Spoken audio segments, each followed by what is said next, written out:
So he is going to have early air dominance, which is so crucial for ZVZ, which is not what we're playing. I completely meant to say TvT there. Anyways, he may try to do a little drop over the ledge with some siege tank support. However, that will not go over very well, as there are turrets for the dropships and tanks for the things dropped out of those dropships. So we will not see any drop shenanigans here from our player Empire.Kas. At least I certainly hope not.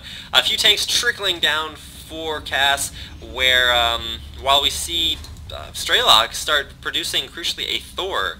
I don't know why I say crucially so much, although Thors are pretty darn crucial. However, what is also important, yes, is that for a while he was momentarily supply blocked, so he is going to be throwing down a few more supply depots.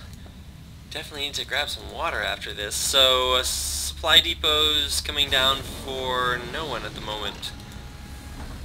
Bunkers at the front protecting Strelok's base, and right now it is definitely Empire.Kas' game to lose, because he does have that gold expansion up and mining. If we switch to the income tab, we do see him skyrocketing behind his opponent. So 49 harvesters to 36. That means that I missed the Hellion. No, I did not miss the Hellion harass.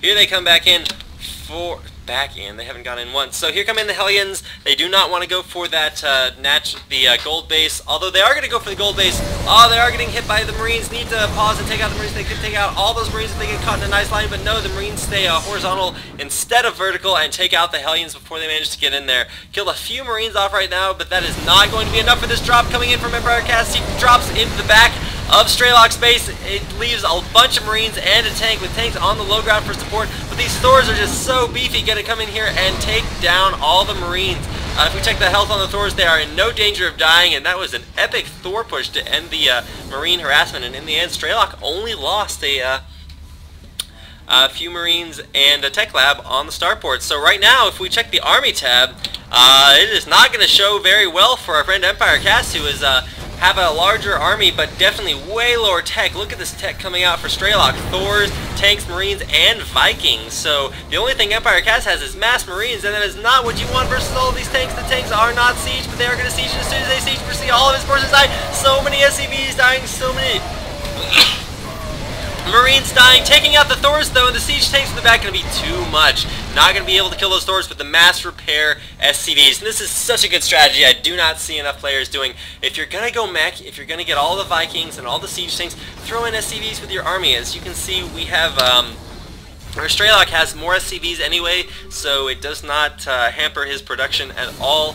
The only thing he has to make sure is that he gets this planetary, or the gold base for Kas. That is the only thing keeping Kas in the game right now. If we go ahead and switch back to the army tab, we see that he's trying desperately to keep up, but all he can produce are Marines. He tries to throw in one Marauder, but that is not going to do a whole lot versus these siege tanks. He may be able to bait the siege tanks with the Marauders, sending it in first, and then follow up with the Marines, but so many tanks. Actually, that's only 5 tanks out there for Strelok with 1 Thor to back it up, but the Hellions are going to melt the Marines if they try to come back in.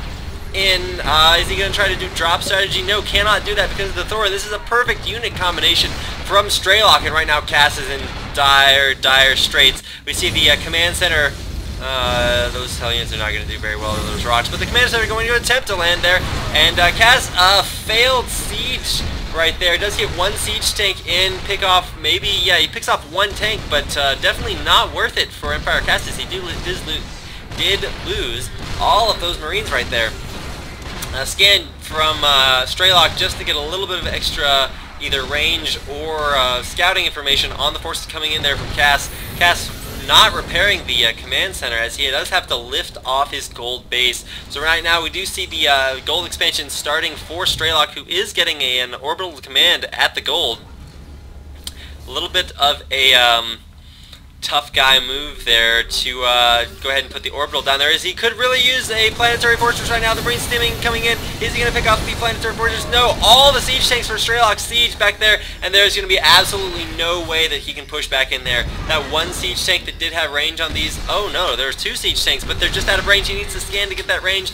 There goes the scan, and he does kill off Kas's tank first. So those SCVs running right in there to repair the damaged mech units, and that 1 Thor hanging in there as a corporal with 9 kills. So his buddies are not there anymore, but Kas does recognize his vulnerable position, has not been scanned, and we're going to go ahead and hit Strelok's vision to see if he can see this moving around behind for the flank. Oh, he did send in Hellions there to try to get the worker harass, but we're going to see Strelok's army get flanked a little bit by the giant ball from Empire.Kas. Breaking down the rocks. And can he see it? Yes, he does catch a glimpse of it with that Viking flying, or with the command center flying over there. The stim from the Marines needs to run in there on the siege tank. The siege tanks are sieging. All these Marines are going to die. Every single actually, he does manage to save a bunch of them in the dropship's going to go doing a drop on top of the tanks. So many of the tanks are going to go down, but are there too many? He does unsiege to keep them from doing friendly fire, and the forces from Empire.Kas get whittled down once again. So the gold base from Strelok is not mining, but is definitely up as far as you know, bases are concerned. Does need to go ahead and morph that into an orbital command, which he is doing right now. 4 mules at the gold base. If we go ahead and check out the income tab, we can see that Empire.Kas is pulling way ahead with all those mules. And as far as the SCVs are concerned, Strelok's still ahead, but behind because of the lack of mules.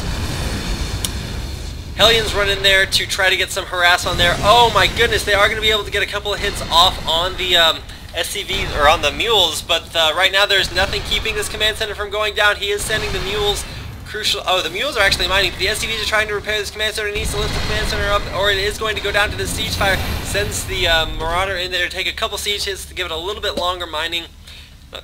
Not sure if that was totally worth it. These siege tanks getting caught out of position, trying to do a little bit of a backdoor, but not being very effective at all. So kind of a lull in the mid game. A lull.